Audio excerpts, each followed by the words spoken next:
천문학자들은 이곳을 향해서 인류의 탐사선을 최초로 보내는 스타샷이라는 미션을 고민을 하고 있는데요. 일단 되게 엄격한 기준이 필요한데요. 거기에 딱 낙점된 생명체가 바로 그 유명한 완보동물 물곰입니다. 밥도 필요 없고 중력도 필요 없고 물도 안 줘도 오랫동안 살 수 있는 아주 극한의 생명력을 자랑하는 물곰인 거죠.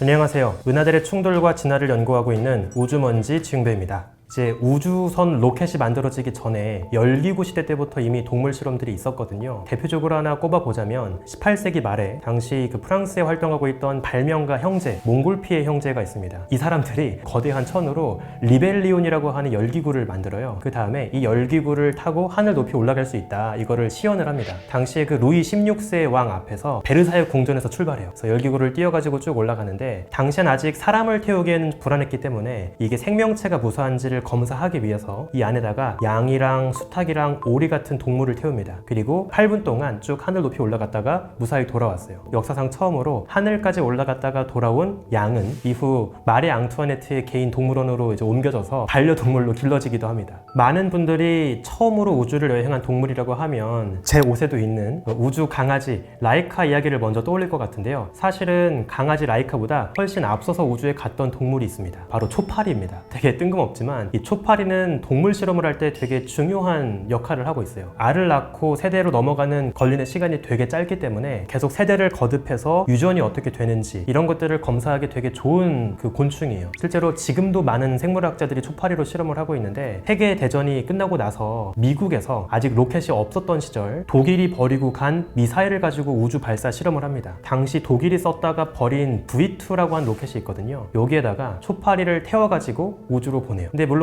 이때까지만 해도 아직은 궤도까지 갈 수 있었던 기술은 아니었고요. 잠깐 하늘 높이 올라갔다가 곧바로 이제 땅으로 추락하는 이제 그런 실험이었습니다. 이때 진행했던 초파리들은 다 무사히 살아 돌아왔습니다. 이걸 통해서 생명체가 성층권 정도 높이까지 올라가도 죽지 않고 버틸 수 있구나, 우주가 생각보다는 그리 위험하지 않구나 라고 하는 것들을 하나하나 확인을 해 나갔던 거죠. 그리고 이제 바로 그 유명한 우주 강아지 라이카가 등장하는데요. 사실 라이카의 이름은 라이카가 아니에요. 원래는 쿠드랴프카라고 해서 제가 알고 있기로 작은 털복숭이라는 뜻을 갖고 있다고 알고 있고요. 우리가 알고 있는 라이카라는 그 이름은 그냥 러시아 말로 강아지를 통칭해서 부르는 단어라고 합니다. 이 라이카는 원래 모스크바 길거리를 떠돌고 있던 떠돌이 강아지였어요. 암컷 강아지였는데 전체 체중은 한 6kg 정도밖에 안 됐다고 합니다. 사이즈가 작은 건 우주에 태워서 보낼 때 유리한 면이 있어요. 당연히 체중이 작을수록 연료를 적게 써서 보낼 수 있고, 또 비좁은 캡슐 안에 넣을 수 있기 때문에 가급적이면 덩치가 작은 암컷 강아지를 골랐다고 하고요. 또 수컷에 비해서 암컷은 배변을 처리하기가 더 쉽기 때문에 이왕이면 암컷 강아지를 선발했다고 합니다. 이 강아지는 당시 러시아에서 개발한 스푸트니크 2호를 타고 이제 우주로 가게 되는데요. 당시에 소련을 지배하고 있던 지도자 흐루쇼프가 소련의 10월 혁명 기념일에 맞춰가지고 무리하게 스푸트니크 2호를 발사하라고 지시를 했었어요. 당시 그 소련의 과학자들이 무리하게 일정을 앞당겨서 이제 이 강아지를 보내게 됩니다. 그래서 이때부터 사실 이 강아지의 운명은 슬픈 방향으로 예견되어 있었다고 볼 수 있겠죠.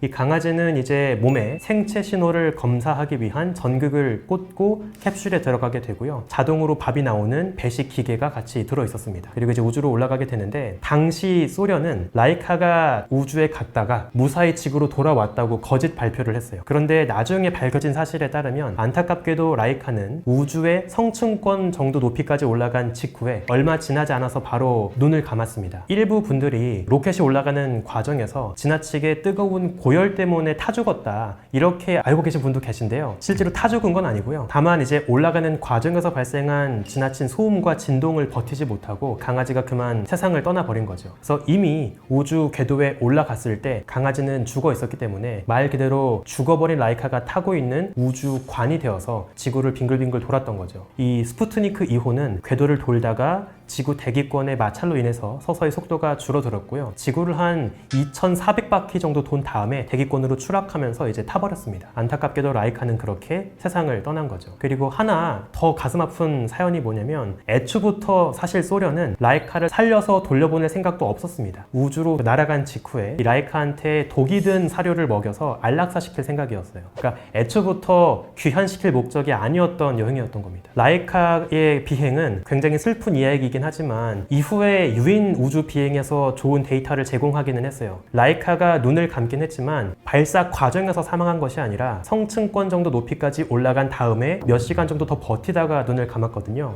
이걸 통해서 우리가 뭘 확인하냐면 발사 과정만 버틸 수 있다면 성층권 정도 높이 올라간 이후에는 꽤 생명체가 잘 버틸 수 있구나. 핵심은 발사 과정에서의 스트레스와 진동을 버티는 거구나. 이런 것을 우리가 확인을 하게 되는 거죠. 소련이 한창 살아있는 동물, 사람까지 우주로 막 보내고 있을 때 미국도 이제 발등에 불이 떨어졌잖아요. 미국도 자국의 우주인을 우주로 보내기 전에 인간이 아닌 동물을 가지고 실험을 합니다. 그때 썼던 동물이 원숭이 2마리가 있는데요. 그 미국에서는 당시에 그 붉은 털 원숭이 한 마리랑 다람쥐 원숭이 한 마리를 데려와가지고 이제 우주로 보내요. 그래서 얘네들의 이름은 에이블과 베이커입니다. 참고로 이름이 왜 이러냐면 그냥 알파벳 A, B로 붙인 거예요. 그래서 A는 에이블, B는 베이커입니다. 얘네들을 훈련시켜가지고 머큐리라고 한 로켓에 태운 다음에 우주로 보냅니다. 그리고 똑같이 무중력 공간에 노출이 되었을 때 생명체가 몸에 이상이 없는지 이런 것들을 확인을 하게 되죠. 안타깝게도 얘네들은 지구로 무사히 돌아오긴 했습니다. 그런데 원숭이 에이블 같은 경우에는 얼마 버티지 못하고 후유증 때문에 빠르게 그냥 눈을 감았고요. 베이커 같은 경우에는 한 20년 정도 셀럽으로 살다가 세상을 떠났습니다. 이 에이블과 베이커 이후에 더 덩치 큰 새로운 영장류를 또 우주로 보냅니다. 이제 그 친구의 이름이 바로 최초로 우주로 날아갔던 우주 침팬지 햄이죠. 이 햄은 사실 되게 안타까운 사연을 갖고 있어요. 이 햄을 가지고 어떤 실험을 하게 되냐면 햄이 타고 있던 우주선 캡슐 안에는 눈앞에 불빛이 들어오는 램프가 3개 있었습니다. 이 램프에 불빛이 들어오는 걸 보고 올바르게 레버를 당기도록 훈련을 받았어요. 레버를 잘못 당기면 전기 자극을 줘서 스트레스를 줬습니다. 올바르게 레버를 당기면 당시 햄이 즐겨 먹었던 바나나 조각이 굴러 내려왔어요. 아까 소개드린 에이블과 베이커 2마리의 작은 원숭이 실험은 신체가 우주 공간에서 버틸 수 있는지를 검사하기 위해서였다면 이 우주 침팬지 햄의 경우에는 뇌의 인지 능력이 우주 공간에 가도 계속 잘 버틸 수 있는지 생각을 하고 사고를 하고 하는 것이 우주 공간에서도 그대로 작동을 하는지 이거를 테스트하기 위해서 이렇게 한 겁니다. 우주 침팬지 햄 같은 경우에는 무사히 지구로 잘 돌아왔고요. 우주 침팬지 햄의 이야기는 나중에 많은 SF 작가들에게 영감을 주게 되는데요. 이 우주로 처음 날아갔던 침팬지가 지구로 돌아온 이야기를 통해서 혹성 탈출의 그 모티브가 되기도 합니다. 이후에 뭐 워싱턴 DC 국립동물원 같은 여러 동물원을 전전하다가 이제 세상을 떠났습니다. 그리고 나서 햄은 또 재밌게도 그 인간 우주인들이 이름을 올리는 명예의 전당, 우주인 명예의 전당에도 자랑스럽게 이제 이름을 올리게 되었죠. 우주 강아지 라이카에 비해서 조금 덜 알려져 있긴 하지만 우주 고양이도 있습니다. 프랑스에서 알제리 사막에서 이제 로켓을 가지고 실험을 하게 되는데요. 이때 당시에 프랑스가 준비했던 동물은 크게 2마리였어요. 생쥐 하나, 고양이 하나. 약간 별명이 우주로 날아간 톰과 제리라고 부르기도 합니다. 그래서 생쥐 같은 경우에는 그 사진을 보시면 되게 귀엽게 우주복 같은 옷을 하나 입고 있어요. 그대로 이제 생쥐가 로켓에 타서 우주로 올라갑니다. 헥토르라고 이름이 지어진 생쥐 같은 경우에는 우주 공간에 떠 있다가 지구로 돌아왔을 때 거의 탈진한 상태였습니다. 그러니까 너무 고통을 많이 받아서 굉장히 힘들어하는 상태였고요. 이후에 이제 또 프랑스에서 우주 고양이를 또 이제 보내게 되는데 이번엔 길냥이를 잡아와가지고 14마리를 데려와서 훈련을 시킵니다. 그 중에서 가장 말을 잘 들었던 고양이 한 마리를 선정을 해서 펠리체트란 이름을 또 지어주게 돼요. 이 고양이 이마에다가 생체 신호를 모니터링하기 위한 전극을 하나 꽂아주게 되고요. 똑같이 로켓을 타고 우주로 올라갑니다. 고양이도 무사히 그 성층권 높이 이상까지 올라갔을 때 별다른 이상 신호 없이 잘 있다가 땅으로 돌아왔고요. 이 고양이도 지구로 와서 잘 살다가 세상을 떠났습니다. 그렇다면 우주에 동물을 보내는 이 동물 실험은 옛날에나 했을까, 지금은 또 하고 있지 않을까 생각해 볼 수 있잖아요. 지금도 여전히 동물 실험은 간간히 벌어지고 있습니다. 다만 옛날같이 강아지, 고양 같은 큰 동물은 잘 안 쓰는 것 같아요. 대신에 동물 실험에서 많이 우리가 생각할 수 있는 생쥐 혹은 박테리아, 이 정도 레벨에서 동물 실험들을 하고 있습니다. 최근에 있었던 하나 흥미로운 실험을 소개를 좀 드리면 인간이 화성이나 더 먼 행성까지 가려면 우주 공간에서 몇 개월 동안을 버텨야 하거든요. 근데 문제가 뭐냐면 이 무중력 공간에 몇 개월 동안 신체가 노출이 되면 더 이상 중력에 대항해서 뼈가 버틸 필요가 없기 때문에 뼈와 근육이 빠르게 약해집니다. 그래서 정작 화성에 도착을 해도 무중력 공간에 쭉 살고 있다가 갑자기 화성 중력에 노출이 되면 걷지도 못하게 돼요. 천문학자들의 고민이 뭐였냐면 그 몇 개월 동안 날아가는 여행 동안 어떻게 해야 사람이 우주 공간에서 무중력이 아닌 환경에 살 수 있을까, 이거를 고민을 하게 되는 거죠. 우주 공간에서 인공적인 중력을 만들기 위해 고민하고 있는 방법 중에 하나가 우주선을 빙글빙글 돌리는 겁니다. 빙글빙글 돌 때 발생하는 원심력 때문에 몸이 바깥으로 쏠리게 되겠죠. 바깥으로 쏠리는 원심력이 가상의 중력이 되는 거예요. 이런 식으로 빙글빙글 돌려서 인공 중력을 만드는 것이 가능한지, 이게 정말 생명체에게 도움이 되는지, 이런 거를 검증할 필요가 있는 거죠. 근데 안타깝게도 우리가 지금 운용하고 있는 국제 우주 정거장은 인공 중력 실험을 할 수 없는 설비입니다. 그래서 천문학자들이 사람을 가지고는 실험을 할 수 없으니까 생쥐를 가지고 실험을 한 적이 있어요. 생쥐를 데리고 우주 정거장에 간 다음에 무중력 공간에서 살고 있는 생쥐를 하나 준비를 하고요. 또 다른 생쥐들은 그 케이지 자체를 쥐불놀이 하듯이 빙글빙글 돌리는 겁니다. 케이지가 빙글빙글 돌면서 생쥐가 이제 인공 중력을 느끼고 잘 살 수 있는지 이거를 테스트하는 거예요. 무중력 공간일 때는 생쥐가 정말 우주 공간에서 막 허우적거리고 있습니다. 약간 좀 안쓰럽기도 해요. 그런데 이 케이지를 빙글빙글 돌리면서 인공 중력을 만들어주면 생쥐가 정말 바닥에 딱 붙어가지고 안정적으로 있습니다. 놀라운 게 나중에 엑스레이를 찍어보니까 무중력 공간에만 노출되었던 생쥐의 뼈 골밀도는 빠르게 약화되었어요. 골다공증 환자처럼 송송송 구멍이 뚫립니다. 그런데 인공 중력을 만들어준 생쥐의 경우에는 뼈의 골밀도가 지구에 살고 있는 생쥐와 거의 비슷하게 꽤 튼튼하게 유지가 되었습니다. 이런 식으로 빙글빙글 돌려서 인공 중력을 만드는 것이 생명체를 지키는 좋은 방법이 될 수 있겠다라는 것을 확인을 한 거죠. 사실 빙글빙글 돌려가지고 인공 중력 만드는 아이디어는 한참 전부터 존재했던 개념이었어요. 아주 옛날 SF 영화 스페이스 오디세이에서도 똑같이 우주 호텔을 빙글빙글 돌리거든요. 오래 전부터 이론적으로는 존재했던 개념이었고요. 요즘에 들어서 이걸 실제 실험을 가지고 확인을 하게 된 거죠.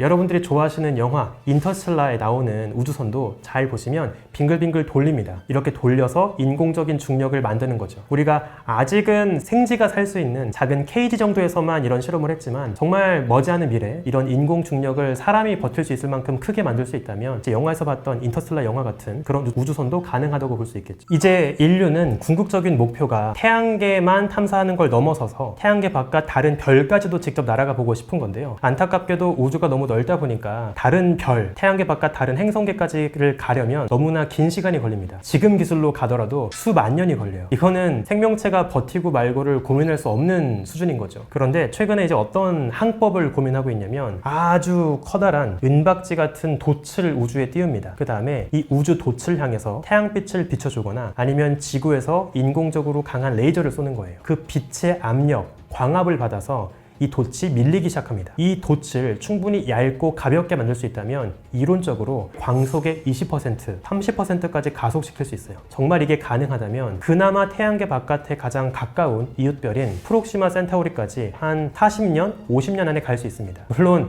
여전히 긴 시간이긴 하지만 수만 년 걸리는 지금의 여행보다는 훨씬 현실적이라고 볼 수 있겠죠. 천문학자들은 이곳을 향해서 인류의 탐사선을 최초로 보내는 스타샷이라는 미션을 고민을 하고 있는데요. 여기에 특별한 손님을 같이 보낼 생각도 하고 있습니다. 여기다가 미생물들을 같이 보내서 지구의 생명체가 처음으로 다른 별과 행성 주변까지 날아가는 그런 여행을 준비하고 있는 거죠. 근데 이 까다로운 여행을 버티기 위해서는 일단 되게 엄격한 기준이 필요한데요. 아주 오랜 시간 동안 무중력 공간도 버텨야 하지만 또 동시에 광속에 가깝게 가속될 때 발생하는 극단적인 가속도도 버텨야 합니다. 그러니까 무중력도 버텨야 하고 엄청나게 강한 중력 가속도를 또 버텨야 돼요. 이 두 가지를 모두 버틸 수 있는 건 미생물 정도가 가능한 거죠. 또 그들 중에서 3, 40년 동안 밥도 줄 수 없잖아요. 기내식을 줄 수 없는 배고픈 여행이 될 텐데 밥을 먹지 않고 버틸 수 있는 생명체가 필요한 거죠. 거기에 딱 낙점된 생명체가 바로 그 유명한 완보동물 물곰입니다. 밥도 필요 없고 중력도 필요 없고 물도 안 줘도 오랫동안 살 수 있는 아주 극한의 생명력을 자랑하는 물곰인 거죠. 제가 제 방에서 안고 자는 물곰 인형을 제가 하나 갖고 왔습니다. 여러분들은 곰돌이 인형을 껴안고 잘지 모르겠지만 저는 물곰을 껴안고 잡니다, 여러분. 이런 물곰 같은 친구들이 아마도 태양계 바깥 다른 별로 날아가게 된다면 그 첫 번째 주인공이 되지 않을까, 이런 생각을 해볼 수 있겠죠. 하나 제가 재밌는 이야기를 좀 드려보고 싶은 게 그 아까 소개해드렸던 우주 침팬지 햄의 이야기가 나중에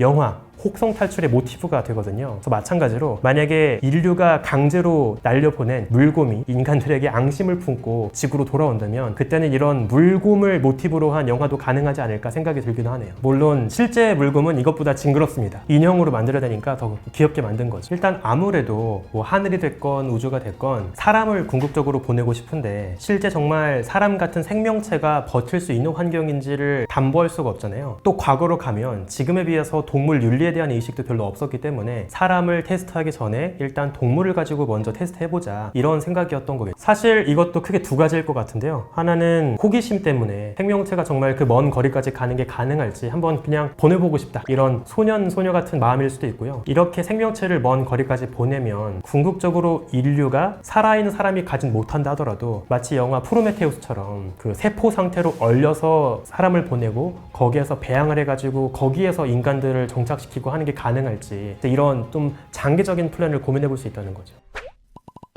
오늘 제가 여러분들께 인간보다 앞서서 우주로 떠났던 그리고 또 그들 덕분에 우리가 우주를 여행할 수 있게 해준 고마운 우주 동물들의 이야기를 소개해 드렸는데요. 이 동물들을 우리가 함께 기리고 기억하기 위해서 우주 먼지와 그리고 보다가 함께 우주 동물의 모습을 담은 티셔츠를 만들게 되었습니다. 일단 제가 지금 입고 있는 옷은 우주 강아지 라이카의 모습을 담고 있는 티셔츠이고요. 또 이제 최근에 우주 강아지에 이어서 우주 고양이 펠리체트의 티셔츠도 새롭게 만들고 있거든요. 앞으로도 계속 강아지, 고양이, 침팬지, 물곰까지 다양한 동물들을 만들어 나갈 계획이라고 하니까요. 앞으로도 나오게 될 많은 티셔츠들 많은 관심 부탁드리겠습니다. 저는 사실 강아지가 아니라 고양이를 키우는 집사여가지고 우주 강아지도 좋지만 우주 고양이 옷을 더 많이 기대하고 있거든요. 그래서 이 라이카에 이어서 새롭게 만들어진 우주 고양이 티셔츠를 잠깐 보여드리겠습니다.